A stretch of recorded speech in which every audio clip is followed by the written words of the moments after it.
Okay, ganito magpalit ng visor ng FTR Helmets Urban. Kailanganin nyo ng mga tools, gaya ng Phillips screwdriver, saka itong mini tool na to.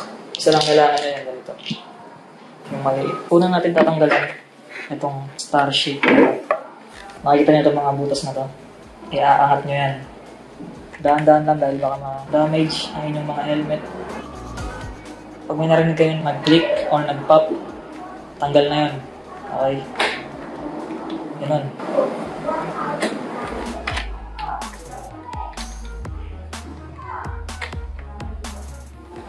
Okay, tanggal na siya. Kailangan niya ng Phillips screwdriver dito.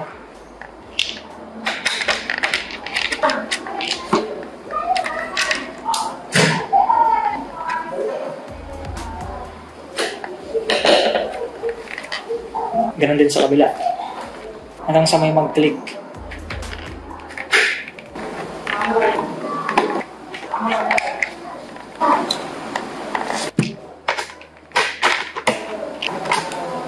Itong left side na to, iba to kasi dun sa right side. Kasi ito meron siyang pang hook para sa dual visor. Ito muna.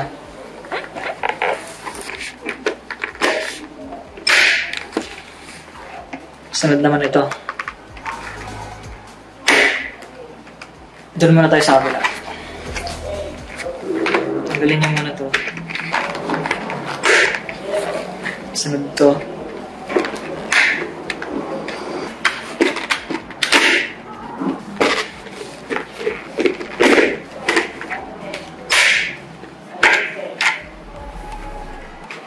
Sa pagkakabit naman ng visor, unahin niyo muna to. Tapos ito. Tapos ito.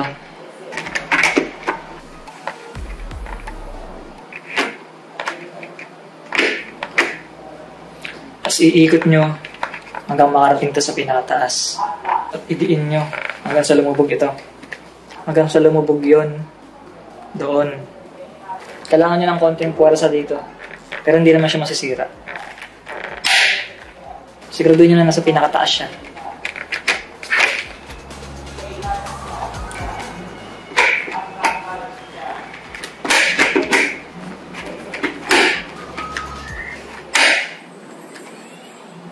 Taas.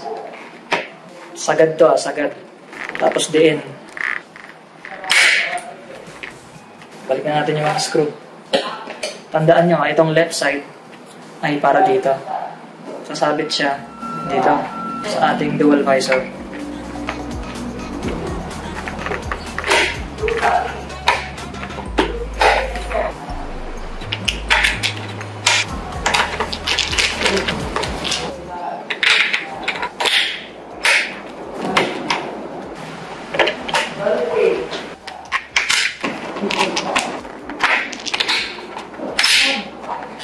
Okay na?